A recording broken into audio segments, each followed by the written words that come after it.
Welcome, brave souls, to a night of mystery and terror. Are you ready to step into the darkness?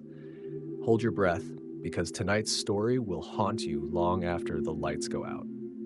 When I was in college, I used to house sit for a family for a few years when they would go on their annual family vacations.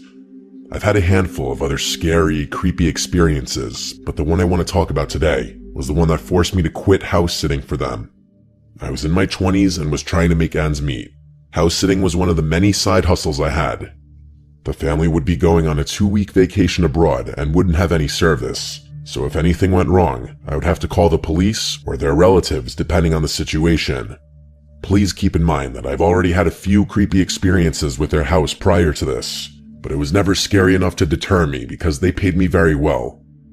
I used to work at an animal shelter, so I was well versed in animal care, and I knew about cat behavior. This family had 4 cats who were all very well behaved. For the first few days, all was well. I slept in the guest bedroom and went to school from their house because they lived close enough to where I could just walk to class and didn't have to pay for parking or bring lunch since I could just go back to their place. Then the issues began after a few days. My boyfriend at the time came over with dinner to keep me company, as he knew I was always a bit creeped out by the house. We sat in the guest bedroom and watched TV for a few hours eating, until he said he needed to go home. Sometimes he'd sleep over, but he told me on this particular night that he had a strong gut feeling he needed to sleep at home. He urged me to go home because that gut feeling he had was really bad. At that point, it was around midnight, and to be honest, I didn't want to go home. To put it bluntly, I have a complicated home life and didn't get along with my parents. The only time I'd get a break from home was the annual house sitting once a year, and I didn't feel like wasting it. My only sibling, who's also my best friend, moved out due to the toxicity, and honestly, home wasn't home without them anymore. I told him that I'll be fine, and I'll lock up after he left. He was still really uneasy, and tried to persuade me to go home once again. He tried to explain that while he had slept over before, for some reason tonight the house just felt unsettling. I thought it was because the house was over a century old, but it was just renovated, so I felt better about it. I reminded him that there was a home security alarm that I always set, the neighborhood was safe, and I had 4 friendly cats with me. He reluctantly left and drove home, and that was when it started happening. I shut all the doors and windows, locked everything, and set the security alarm.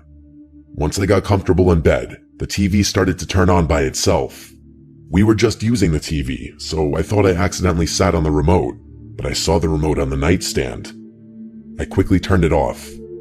Just as it went off, it turned back on. I thought it was strange since the TV was working perfectly the entire night, but it was even stranger that when the TV turned on by itself, it went to this off channel like it was just black and white, like it had no signal. So I kept turning it off, and it kept turning on. I began to freak out and unplugged the TV entirely. Even though I'd had creepy experiences before in this house, this one had never happened before. I told myself that the house was just renovated, maybe there were some wiring issues. I still didn't go home and went and slept on the couch instead. The next day, my boyfriend came over again. I told him about what happened the night before, and he told me that I should have just went home. I was pretty freaked out, but honestly, it was still not as bad as having to deal with my family. That night, we had dinner together again and watched a movie in the living room. For this next part, I do have to explain the house structure. The house is 2 floors. There's a first floor where you come in through the front door straight into the living room, and the second floor is actually the basement, which is essentially a big living room with another room that can be used as a spare bedroom. The stairs leading downstairs are incredibly creaky and creepy. I don't understand why they didn't fix it during the renovation. As for the cats, they love to be everywhere and anywhere. They all had the personality where they wanted to be around you, but not necessarily held or cuddled. They were all pretty calm cats that liked quieter environments. Of the 4 cats, there was one cat that was the youngest at around 3 years old, and he was just a bit smaller than the other 3. That night, as we watched the movies, my blood ran cold as I heard sounds from the basement that sounded like an infant crying. My boyfriend froze as he slowly turned to look at me, as if signaling to me silently if I heard it too. I remembered from my time working in the animal shelter during my training that sometimes cats sound like babies, especially if they're in duress. As I mentioned earlier, the cats like to be around people and will follow you around the house, but not close enough to cuddle. I counted, and only counted 3. The little younger cat was missing. I figured it must be the younger cat, and went downstairs to the basement where I found it stuck in the spare room. He was smaller but more energetic than the other cats. He somehow closed the door behind him and was stuck in the room all alone. I carried him up the stairs and we resumed the movie. Mid-movie, we did pause it as it was time to feed the cats. The owners had a strict food schedule for their cats. The cat's food station was in the kitchen, and the kitchen was the only area that connected to the basement. To best explain the layout of the house, the main entrance connects to the living room. The living room then diverges into 2 different sections. One connects to the kitchen and the other connects to 3 bedrooms. One being the spare bedroom, a master bedroom, and another bedroom that belongs to the family's child, with the living room being connected to the kitchen as well. The kitchen was the connecting area where you must enter it to go to the basement or living room. For these cats, the only time that they didn't want to be around humans was while they were eating and after they ate, as they like to take naps or rest with their full bellies. They like to nap in the master bedroom or the teenager's room, as it smells like their family. They always did this every year that I babysat them, so it wasn't new. It also wasn't unusual to not see them for a little bit after mealtime. We finished our movie and went into the kitchen, void of any cats. As we were enjoying dinner, we both once again heard crying noises from the basement. It was naturally louder because we were in the kitchen, which was closer to the basement. I didn't see any cats in the kitchen, and I didn't think to check the living room because I was panicking internally. My boyfriend was visibly creeped out, and I told him I'd check it out since it was likely the cat again. I couldn't help but notice that the cries sounded a little different from earlier. It was more frequent and higher pitched. I turned on the lights to the basement and slowly crept down the stairs saying the cat's name. With each step, the crying got louder, but when I finally made it down, the crying abruptly stopped. I checked the spare room, any crevices, and under the couch. He was nowhere. At that point, I was feeling so scared I could hear my heartbeat in my head. I don't even go on regular walks, I definitely don't jog, and I absolutely don't run, but I ran up those stairs like my life depended on it. When I got back into the kitchen, I felt my whole body go cold as my heart sank. My boyfriend was standing in the kitchen with a horrid look on his face, as all 4 cats surrounded him. He told me that as I went down the stairs to the crying noises, the 4 cats came out at the same time from the area where the bedrooms were. No cat had been downstairs the entire time. I immediately and silently packed up my items, jammed it into my backpack, and we both left the house. For the remaining week, I would only return to the house once a day to clean the litter box and feed them. I know I was going against their eating schedule, but at that point, I really didn't care. After the last day, I locked up, dropped the keys into their hiding spot, thanked them for the opportunity, but that it was my last time, and I never returned. I hated that house, and looking back, the experiences I had each year seemed like it was escalating. I should have stopped much sooner.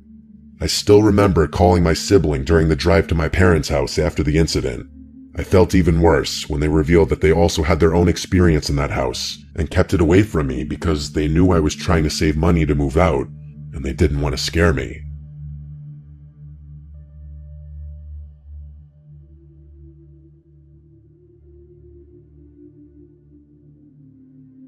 First, I'll start off with descriptions of all of those involved. My name is Kelsey. I was 17 years old at the time of this event. I'm 5'3". My friend Haley's 5'8". My friend Sammy is 5'7". It was March 19th, 2016. I was dog sitting at my mom's friend's house for some extra cash to help me out before going off to college next year. It was a cool spring night, and the people I was dog sitting for have a super cool sunroom where my friends and I like to smoke.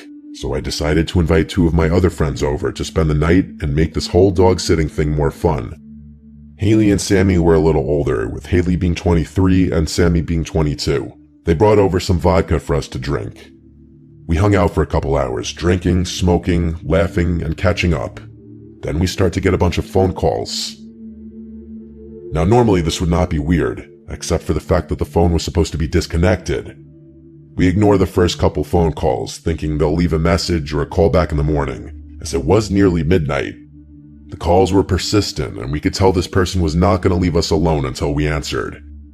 Sammy decided to answer the phone, and there was a man on the line, claiming to have the owner's wallet at a gas station 25 minutes from the house, which did not make sense. This man insisted that we come pick up the wallet now, which we all found extremely odd. After minutes of this man insisting that it was urgent that we come pick up the wallet, Sammy finally got the man to understand that we were not leaving the house and that we'll get it in the morning. We hung up the phone and all got a weird feeling in our stomachs. We grabbed the dog Willis and run into the back bedroom, shut all the blinds, and locked the door. We already have impaired judgment because of the weed and booze. We talk things out, and we decide we were just being paranoid, and the man was just trying to make sure we get the wallet back to the owner safely. Hours go by of us drinking and smoking some more. Then we decide to watch a funny movie and make some food to calm down and get ready for bed that night. We move from the sunroom to the living room and pop in a DVD. The sunroom is located in between the kitchen and living room of the house and the backyard by the pool. The door in between the pool and the sunroom does not have a lock on it, but the door that's in between the kitchen living room and the sunroom does not have a dog door for Willis to go out back to go to the bathroom. So we all agree that, although we were a little spooked by the phone call, we were in a safe neighborhood, and Willis would bark if anything were to come to the door. Time creeps by. We were laughing on the couches, Haley and I sitting next to each other on one, and Sammy across the room on the other. The clock struck 3 a.m., and that's when things started to get creepy. Remember earlier how we left the lockable door open to the sunroom so that Willis could get outside to pee? That's where he entered from. I'm fully immersed in the comedy, but do you ever get that unexplainable feeling that you're being watched by somebody? That feeling suddenly became overpowering. I turn towards the kitchen and see a dark mass hunched over in the kitchen. I freeze and for a second think I'm seeing things. I watch as this mass reaches up into the cabinet, and that's when I realize there's someone in the house. I nudge Haley's side with my elbow and say real quietly, "Haley, I think there's somebody in the house." She looks into the kitchen and screams bloody murder. This dark mass then whips his head around and looks directly at me. We make eye contact, and I felt my entire body tense up. All I could see were his piercing blue eyes contrasting against the orange lamp just below the cabinet on the table.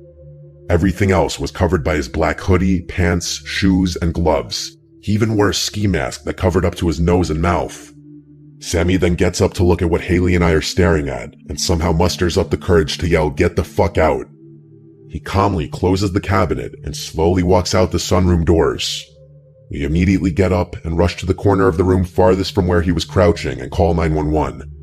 They arrive 3 minutes later and search the entire apartment, take our statements, and sit outside the house for the rest of the night to see if the intruder would come back.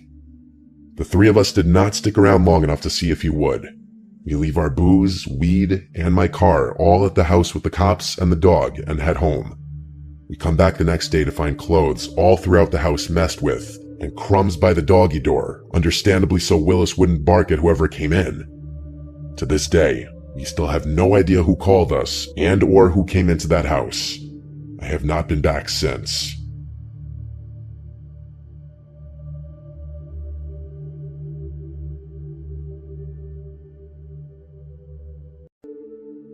I'm 28 years old. I've been an animal lover ever since I was a child, which led to me pursuing a career path that had to do with animals. I'm a veterinary assistant, but for a while I also had a little side gig in which I'd offer to house sit animals for people going away on vacation and such. This ranged from cats to dogs to birds. I had actually house sat entire weekends a few times for people who presumably didn't have any family available to watch them. Being a young female who also already works at a veterinary hospital, most people weren't intimidated by the idea of me staying in their house while they're gone. I wasn't just some random person off the street. My credentials were all over the internet. I got a response to my ad one day from a man named Jeremy seeking my services.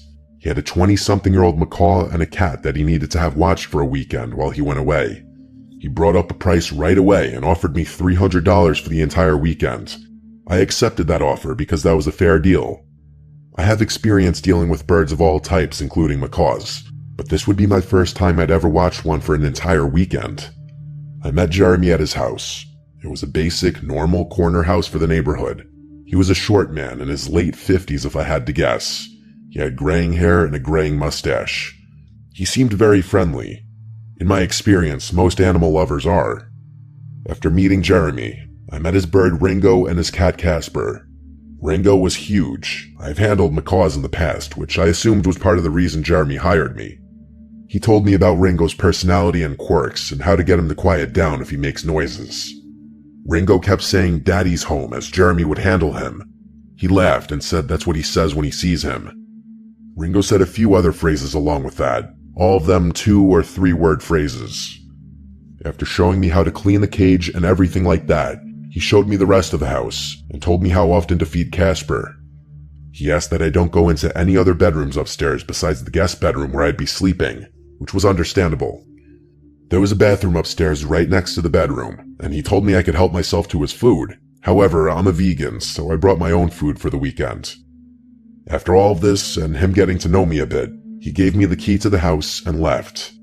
I watched through the window as he drove off, and I was left alone with Ringo and Casper. It was already late in the day at this point, like 8 p.m. It was dark out, so there wasn't much left to do that night. Casper was already fed, and Jeremy already left enough food in Ringo's cage for the night.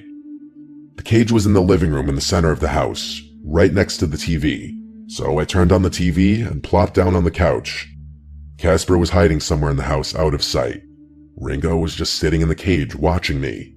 After a couple of hours of watching TV and eating my little dinner, I went to bed. No reason to stay up super late.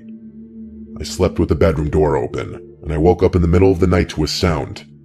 The best way I could describe it was 2 loud cracking sounds. I sat up and listened for a second. Nothing, so I laid back down and went back to sleep. There was a giant bird in a cage downstairs. Hearing sounds was not unexpected. The next day was pretty easy. I cleaned up Casper's litter box, fed him, and fed Ringo. I let Ringo out to play for a couple of hours. He perched on the back of the couch behind me as I watched TV. Jeremy told me that Casper and Ringo typically ignore each other, so I wouldn't have to worry about one attacking the other. Fast forward a few hours, and I left the house to go explore the area a little bit. I went for a walk in the park and FaceTimed a couple of my friends. I did a little driving around too and picked up some food for dinner that night before returning to the house. It was around 7 o'clock when I returned. I interacted with the pets for a couple of hours as I ate my dinner and watched TV. Jeremy was supposed to be returning home late tomorrow. I called it a night early again. I went to sleep with the door open again. However, once again, I woke up to a sound. This time, I believe it was the sound of the bedroom door closing. I looked up and saw that the bedroom door was now closed. While the windows were open, there was little to no wind to create a draft. This was weird. I also could hear sounds from downstairs. It sounded like Ringo moving about in his cage, talking. I got out of my bed to check on him and make sure he's okay. As I was walking down the stairs, I heard him talking more clearly. I got to the cage and saw he was wide awake and walking around. I remember what Jeremy told me to do to get him to quiet down. Hand him a particular treat. I dug into the bag to grab one, but then he said the phrase, "Daddy's home." I found that odd and slightly unsettling. I put a treat in front of Ringo's face and he grabbed it.